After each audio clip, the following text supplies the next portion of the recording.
Friends, very good morning and welcome to Studygram portal. इस वीडियो में हम लोग BPSC previous year question paper का जीव विज्ञान सेक्शन देखेंगे। तो आइए देखते हैं हम लोग क्वेश्चन नंबर 1 से 20 तक का क्वेश्चन हम लोग इसमें देखेंगे। इसके बाद हम लोग दूसरे पार्ट में देखेंगे, फिर ऐसे कम से कम 20 क्वेश्चन और 25 क्वेश्चन का एक एक पार्ट ले आएंगे। तो आइए हम लोग देखते हैं। पुस्तक द ओरिजिन ऑफ स्पीसीज किसने लिखी है? इसमें ऑप्शन जो दिए गए हैं लिनियस, लैमार्क, मेंडल, डार्विन। ई उपयुक्त में से कोई नहीं या एक से अधिक। तो इसका उत्तर है डी, चार्ल्स डार्विन ने द पुस्तक ओरिजिन ऑफ स्पीसीज लिखी हुई है। और जो लिनियस हैं, लिनियस ने सिस्टेमा नेचुरली लिखी हुई है और लिनियस को फादर ऑफ मॉडर्न टैक्सोनॉमी भी कहा जाता है और मेंडल को फादर ऑफ जेनेटिक्स कहा जाता है। और डार्विन ने प्राकृतिक वर्णवाद या थियरी ऑफ नेचुरल सिलेक्शन भी दिया हुआ है। मानव तंत्र में इंसुलिन किसका चयापचय या मेटाबॉलिज्म कंट्रोल करता है? इसके ऑप्शंस हैं वसा, कार्बोहाइड्रेट, प्रोटीन, न्यूक्लिक एसिड। उपयुक्त में से कोई नहीं या एक से अधिक। तो इसका उत्तर है कार्बोहाइड्रेट। इंसुलिन एक हार्मोन है जो कि अग्नाशय के बीटा सेल से सिक्रीट होता है। यह कार्बोहाइड्रेट यानी जो ग्लूकोज डाइजेस्ट होकर ब्लड स्ट्रीम में जाता है उसको वह ग्लाइकोजन में कन्वर्ट करता है और यह ग्लाइकोजन जाके हमारे लीवर में स्टोर हो जाता है। तीसरा क्वेश्चन हम लोग देख लेते हैं। निम्नलिखित में से एंटीबायोटिक कौन सी है? तो इसमें पेनिसिलिन और सल्फाडाइजीन एक एंटीबायोटिक्स है। एंटीबायोटिक्स वो होते हैं जो कि बैक्टीरिया पे एक्ट करते हैं यानी एंटीबैक्टीरियल होते हैं। तो अब इसमें एस्पिरिन और पैरासीटामॉल जो हैं वो एंटीपायरेटिक होते हैं यानी बुखार को कम करने में काम आते हैं। तो इस तरह से इसका उत्तर जो हो जाएगा ई। फोर्थ क्वेश्चन देख लेते हैं। निम्न में से कौन सा मुख्यतः कार्बोहाइड्रेट है? इसमें ऑप्शंस दिया हुआ है गेहूं, जौ, चावल, मक्का। तो इन सब में कार्बोहाइड्रेट पाया जाता है, लेकिन क्वेश्चन क्या है? मुख्यतः कार्बोहाइड्रेट है। इसमें जो चावल है वह मुख्यतः कार्बोहाइड्रेट होता है क्योंकि प्रत्येक 100 ग्राम पके चावल में 25.5 ग्राम कार्बोहाइड्रेट की मात्रा होती है और चावल से जो ऊर्जा मिलती है वह 90% कैलोरी जो होती है वो कार्बोहाइड्रेट से ही आती है। इसीलिए लोग कहते हैं कि अगर किसी को शुगर है या मधुमेह का रोगी है तो उसको चावल नहीं खाना चाहिए क्योंकि उससे कार्बोहाइड्रेट सबसे ज्यादा मिलता है यानी शुगर मिलता हुआ। फिफ्थ क्वेश्चन हम लोग देखते हैं। कीट संवर्धन क्या है? इसका ऑप्शन है कीटों की वृद्धि करने का विज्ञान। संवर्धन मतलब वृद्धि ही होता है, तो इसका आंसर है कीटों की वृद्धि करने का विज्ञान। और बी है जंतुओं के अध्ययन करने का विज्ञान। तो जंतुओं का अध्ययन करने का जो विज्ञान है वह जूलॉजी होता है और मछलियों के अध्ययन करने का विज्ञान जो होता है वो इक्थियोलॉजी होता है। और इस तरह से जो कीटों का संवर्धन है वो कीटों की वृद्धि करने का विज्ञान है, जैसे केंचुआ का वृद्धि करना या वर्मी कंपोस्ट बनाना। या केंचुआ जो होता है वह किसकों का मित्र कहा जाता है और भूमि की आंत भी इसे कहा जाता है। जेनेटिक्स निम्न में से किसका अध्ययन है? तो जेनेटिक्स जो है वो आनुवांशिकता और विचरण यानी वेरिएशन का अध्ययन किया जाता है। जेनेटिक्स जो है मेंडल का नियम दिया हुआ है, लेकिन मेंडल जो है वह फादर ऑफ जेनेटिक्स है, न कि जेनेटिक्स का अध्ययन है।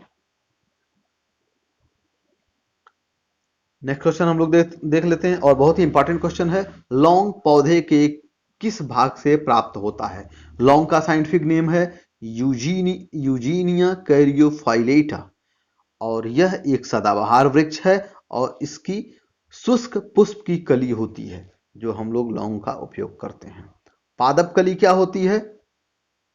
जो पादप कली है वह एक भ्रूणीय टहनी होती है यानी जो टहनी निकली होती है, जो तना से एक पतली सी टहनी निकली होती है, उसके ऊपर जो कली लगती है वह एक भ्रूण होता है और यह अविकसित प्ररोह यानी एम्ब्रियानिक सूट होता है। नवा क्वेश्चन देख लेते हैं। पौधे जो नमक युक्त मिट्टी में उगते हैं उनको क्या कहते हैं? तो जो भी नमक युक्त मिट्टी होती है उसको हेलोफाइट कहते हैं यानी ऐसे पौधे जो नमक युक्त या दलदली जमीन में उगते हैं उनको हेलोफाइट कहते हैं। जीरोफाइट जो होते हैं वो मरुस्थल में उगते हैं। हाइड्रोफाइट जो होते हैं वो पानी में उगते हैं। 10वां क्वेश्चन हम लोग देख लेते हैं। आइए, इलेक्ट्रोइंसिफेलोग्राम ईईजी निम्न में से किसकी निगरानी के लिए उपयोग होता है?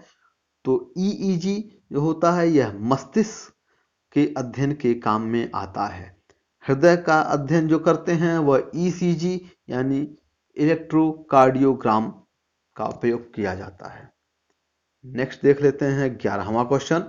जीवों में अत्यधिक विविधता का कारण जो होता है वह है उत्परिवर्तन, और उत्परिवर्तन की खोज ह्यूगो डे ब्रिज ने की थी। उत्परिवर्तन एक ऐसा परिवर्तन है जो एकाएक आ जाता है और जीन में परिवर्तन हो जाता है, इसे ही उत्परिवर्तन कहते हैं, और उत्परिवर्तन से जीवों में विविधता हो जाती है और यह एक पीढ़ी से दूसरी पीढ़ी में भी जाती है, ऐसा कह सकते हैं यह वंशागत होता है। मेंडल के आनुवंशिकता का सिद्धांत किस पर आधारित है? तो मेंडल के आनुवंशिकता का सिद्धांत लैंगिक जनन पर आधारित है, क्योंकि इसमें जीनों का सम्मिश्रण होता है, एक पीढ़ी से दूसरी पीढ़ी में ये इसके लक्षण जाते रहते हैं। और मेंडल ने जो गार्डन पी है उस पर अपना अध्ययन किया हुआ था। डीएनए की खोज किसने की थी? तो डीएनए की खोज फ्रेडरिक मिसर ने की थी। इसमें जो ऑप्शन दिया हुआ है, James Watson and Francis Crick, Greg and John Mendel, Johnson, Hargobind Khorana. Gene का नाम जॉनसन ने दिया हुआ था। तो इस तरह से इसमें से कोई नहीं, इसका आंसर होगा ई, उपयुक्त में से कोई नहीं या एक से अधिक होगा। और जेम्स वाटसन और फ्रांसिस क्रिक ने डीएनए की डबल हेलिकल मॉडल को बताया था, या उसका एक्सरे क्रिस्टलोग्राफी किया हुआ था, इसके बारे में उन्होंने बताया था, और न कि इसकी खोज की थी। इसकी खोज फ्रेडरिक मिसर ने की हुई थी। 14th क्वेश्चन देखते हैं। जीव कोशिकाओं में आनुवंशिक लक्षणों के नियंत्रण में निम्नलिखित में से कौन सा उत्तरदायी है? यानी जो जीव कोशिका होते हैं उनमें जो आनुवंशिक लक्षण होते हैं उनका कंट्रोल कौन करता है? तो इसका कंट्रोल डीएनए करता है। एंजाइम जो होता है वह किसी वस्तु के पाचन यानी जो केमिकल रिएक्शन होता है उसको तेज या धीमा कर देता है, यानी बायोकेमिकल रिएक्शन में। हार्मोन्स जो होते हैं वो बायो एक्शंस जो होते हैं उनको कंट्रोल करते हैं। आरएनए जो होता है प्रोटीन सिंथेसिस में काम आता है, लेकिन जो डीएनए होता है यानी डीएनए के पार्ट को जीन कहते हैं, और यह आनुवंशिक लक्षणों को कंट्रोल करता है। 15th क्वेश्चन देख लेते हैं। 15वां क्वेश्चन। यकृत एवं मांसपेशियों में ऊर्जा जमा होती है, वह किस रूप में होती है? कार्बोहाइड्रेट के रूप में? नहीं, कार्बोहाइड्रेट सीधे नहीं जमा होता, कार्बोहाइड्रेट कन्वर्ट होता है किसमें? ग्लाइकोजन में। जो ग्लूकोज होता है वह ग्लाइकोजन में कन्वर्ट होता है इंसुलिन की सहायता से, और यह जाके लीवर और मांसपेशियों में जमा हो जाती है। मानव शरीर में होता है लगभग 70% पानी। 20 से 30% पानी हो नहीं सकता है, 10 से 20% नहीं हो सकता है, 30 से 40% नहीं हो सकता है। तो इसका उत्तर होगा लगभग 70% पानी, यानी मानव शरीर का 2/3 भाग पानी से मिलकर बना होता है। 17वां क्वेश्चन। निम्नलिखित में से कौन सा विटामिन प्रतिस्कंदक विषों के प्रतिविष प्रतिकारक के रूप में प्रयोग किया जाता है? कह रहा है कि इसकी अगर इंग्लिश देख लें, प्रतिविष प्रतिकारक मतलब एंटीडोट की तरह से, तो एंटीडोट की तरह से विटामिन के उपयोग में लाया जाता है। जहां स्कंदन हो, जहां ब्लड हो, अगर उससे रिलेटेड कोई विटामिन पूछा जाता है तो वो विटामिन के होगा। ये एंटी कोआगुलेंट होता है, यानी ये ब्लड का थक्का बनने में हेल्प करता है, और यह रुधिर स्राव रोधी पदार्थ यानी एंटी हीमोरेजिक फैक्टर कहलाता है। इसकी कमी से लोगों में खून ज़्यादा बह जाता है क्योंकि उसका थक्का नहीं बनता है, और इसलिए ऑपरेशन आसानी से नहीं किया जाता है। 18th क्वेश्चन देख लेते हैं। निम्नलिखित में से किस विटामिन को अर्गोकैल्सिफेरॉल कहते हैं?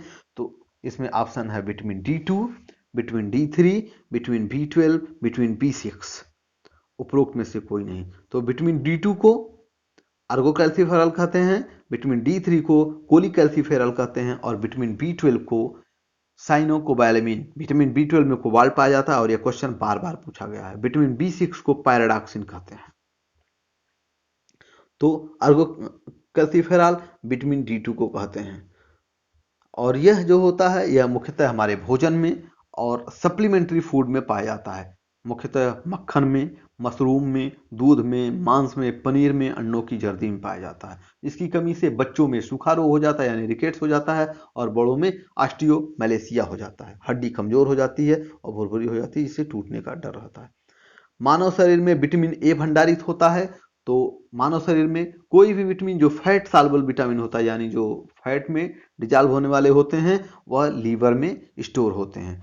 तो ए, डी, ई, के यह चारों विटामिन फैट सॉल्युबल होते हैं, और यह यकृत में भंडारित होते हैं। विटामिन ए की कमी से रतौंधी हो जाता है।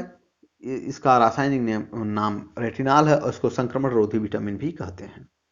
निम्नलिखित में से कौन सा युग्म सही सुमेलित नहीं है? रेटिनॉल, जीरोप्थैल्मिया, ये सही सुमेलित है क्योंकि रेटिनॉल की कमी से जीरोप्थैल्मिया होती है।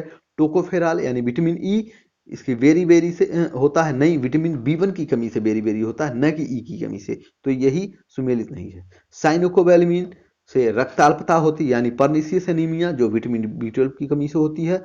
आर्गोकैल्सिफेरॉल से रिकेट्स होता है यानी विटामिन डी2 की कमी से रिकेट्स होता है, यह भी सुमेलित है। तो इस तरह से ऑप्शन बी सही होगा। तो ये रहे पहले 20 क्वेश्चन। अब हम लोग अगली वीडियो में अगले 20 क्वेश्चन देखेंगे। तो आज के लिए बस इतना ही। वीडियो को देखने के लिए आपका बहुत बहुत धन्यवाद। फ्रेंड्स, कैसा लगा आपको ये वीडियो? अगर वाकई में आपको वीडियो अच्छा लगा है तो शेयर अवश्य करें, और अगर कोई कमी रह गई है या कोई डाउट हो तो कमेंट जरूर करें। वीडियो को लाइक करना व चैनल को सब्सक्राइब करना ना भूलें, जिससे कि मेरा मोटिवेशन बना रहे।